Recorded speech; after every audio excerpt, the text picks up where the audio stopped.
In less than 18 months, I posted over 100 videos that generated 8 million views on YouTube and grew to over 200,000 subscribers. When I first started, I went through the exact same experience that you're probably going through right now, spending hours on a video, finally hitting that publish button, and then waiting, and then seeing it get something like 60 views. But there are 5 lessons that I learned along the way that I wish I knew from day one. Lessons that no one talks about because I think most people are worried about the wrong things on YouTube. I want to save you years of wasted time and effort, and to help you finally start running a successful, but most importantly, enjoyable YouTube channel. Let's dive in. And lesson 1 is that ideas is your best unfair advantage.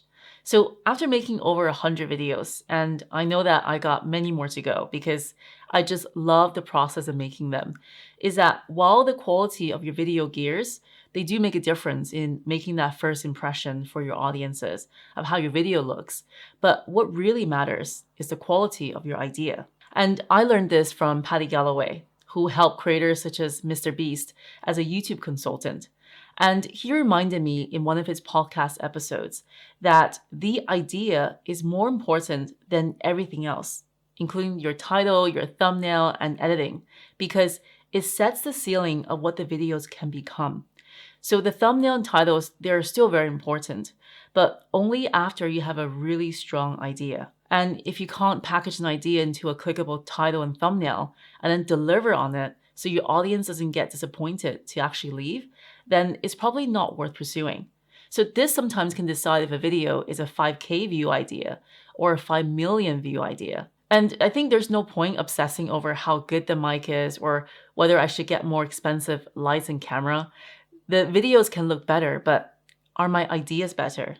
And this is when I realized that the key questions are, can I explain this idea in one sentence? And why would someone care about this? I remember I made videos on this channel where I had minimal experience in any video production, and you can probably barely make out my face.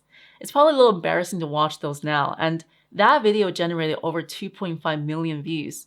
I literally edited this video while I was waiting for my flight at the airport. And I've had videos where I created it with cinematic shots and fancy transitions that just got over 1,000 views.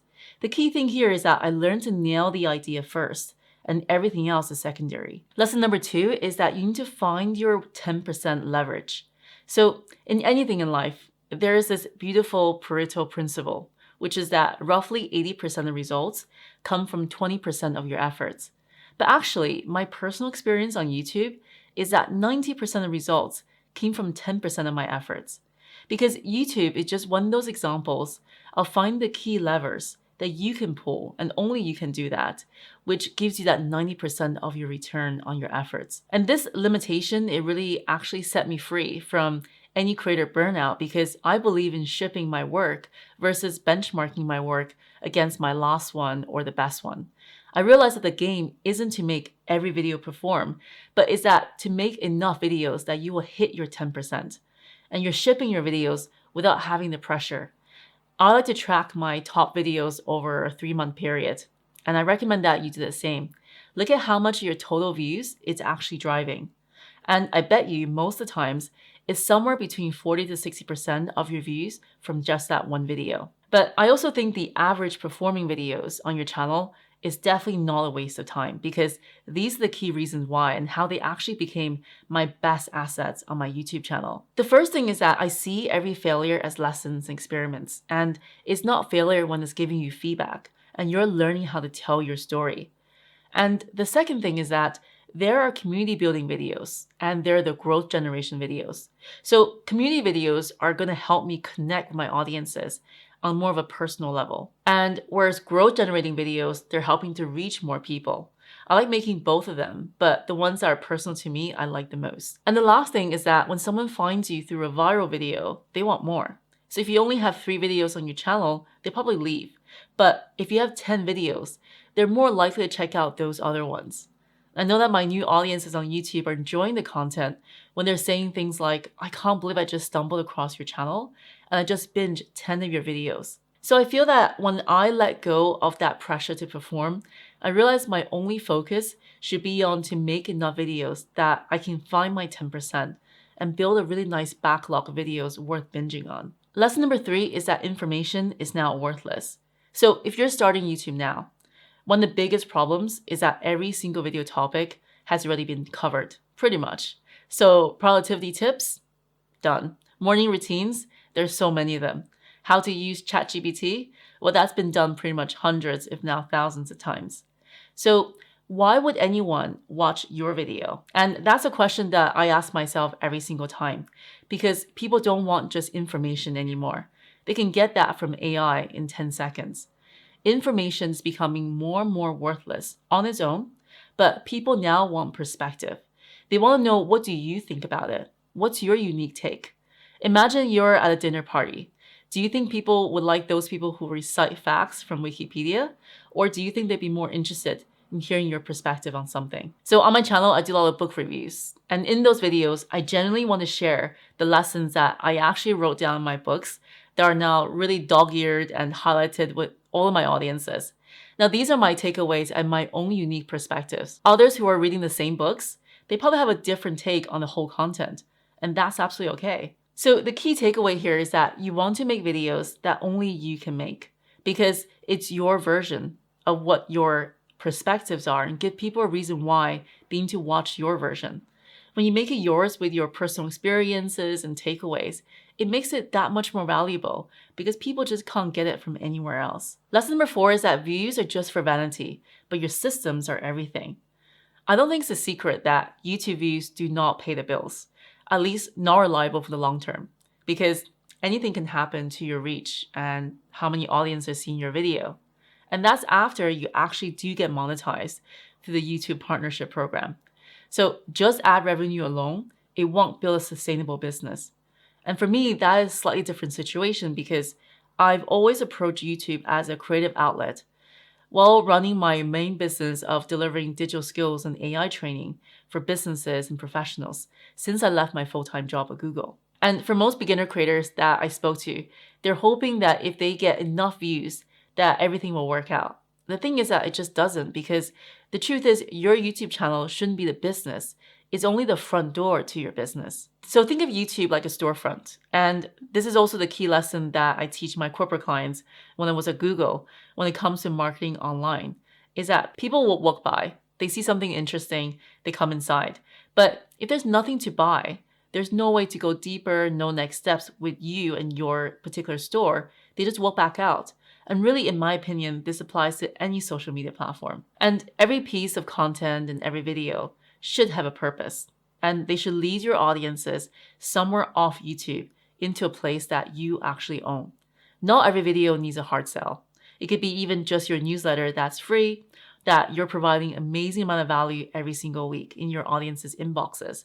But every video should give people a way to stay connected just beyond subscribing on YouTube. And here's how it looks for me. I have this free newsletter.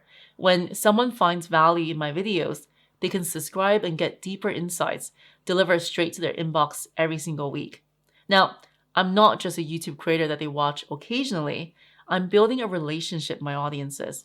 I'm in their world and I want to be there consistently. That newsletter builds my personal brand. It positions me as someone who thinks deeply about how I build productivity, AI, and how to build sustainable work and life for myself. And over time, people don't just watch my content. I'm building trust. And you can check it out here with a link in the description to get your own copy as well. From there, I have 2 paid programs if someone wants to work with me. So first, my productivity and AI training business. So I teach professionals and entrepreneurs how to work faster, think clearer, and build systems that reduce the overwhelm, especially with the help of AI. I'm also a fractional AI consultant for companies who need my help to scale their operations and growth. And then the second part is that my YouTube strategy consulting program are also there for people who want to grow their personal brand on YouTube with more clarity and consistency. So the newsletter sends value to my viewers' inboxes, and the 2 paid programs give them clear path to get more results with me.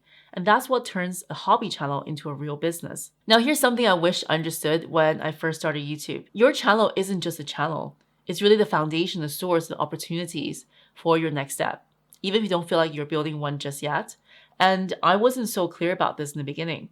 But here's how it really happened for me. So I was so focused on making my content better, improving titles and thumbnails and editing, getting more viewers, that the business side kind of just snuck up on me. So I feel like I fell into this rabbit hole of tools. I spent hours researching the best payment pages, spending more hours creating landing pages to share my products and services. It was a lot. And I feel that I could have saved so much time and money if I found Stan earlier. So Stan is what I use now as my link in bio storefront. So all of my courses, digital products, newsletter, and bookings are all in one place on Stan. And it's a simple link where I can share anywhere. And people can immediately see how to work with me and learn with me. And that's the part that I feel new creators underestimate, is that you don't need a huge audience to set up this business part. You just need to be intentional and have a place where people can actually take that next step with you when they're ready. If you want to check out Stan, I'll leave a link in the description to get 1 month for free. And to make it even easier, I also put together a creator business starter guide that shows you in 3 easy steps how to set up your Stan store, just like I did, and start creating the ecosystem around your personal brand on YouTube. Lesson 5 is that I think retention is the wrong goal. And most YouTube advice, they really get it wrong. Getting people to just watch longer is not really the goal. If it makes you sound really robotic and constantly obsessed with metrics like watch time, retention graphs, and average view duration. If those sounds like technical words I'm just throwing out at you, don't worry about it. So one thing I loved from an online friend that I reached out to since I watched this video is Caleb Ralston, who worked in the personal brands the likes of Alex Hormozy, and he said the most important thing he's optimizing for is not views and retention, but it's actually trust. And I think that in the modern world with so much AI slot content around online, when you optimize for trust, rather than just getting each view to stick around a little longer, that's going to build a long-term brand and trust with your audiences more than just a few quick dollars via AdSense. And the other 2 metrics that I love to measure myself on are 2 things. So one is, what is the value per minute on my video that I'm offering to my audiences? People are really busy, insanely busy. So when someone clicks on your video, they're giving you their most valuable resource, which is their time. And they're spending 10 minutes watching your video and walking away with nothing they can actually use. You just wasted 10 minutes of their life. And most likely those viewers, they won't come back. It's not about making longer videos to boost watch time. It's about making every single minute really worth watching. And the second metric is what I like to call, will I actually watch this test? So think of like you can have the most valuable information in the world, but if it's boring or no one will watch it long enough to get the value, I make videos that I enjoy watching myself, because that's really the best benchmark that you can have, because you are your first viewer. And here's what I learned from making 100 YouTube videos. So 1 is that ideas beat production every single time. And 2 is that finding your leverage, 90% of your growth comes from 10% of your videos. And 3 is that point of view over information. People want your take, not just facts. Number 4 is that building ecosystem, because YouTube is the front door, not the business. And 5 is just stop optimizing for watch time. Optimize for trust and value per minute for your videos. If you take one thing from this video, let it be this: commit to 100 videos. And not perfect videos or crazy viral videos, but just first 100 videos on your channel. Now, these videos will help you build a body of work to find your voice, like it did for me.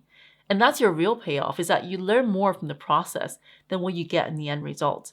And if you're serious about finally taking action and making your first video or your next 10 or 100, I made a video here that walks you through exactly how to stop overthinking and just start. So let's go make something, and I'll see you in the next video.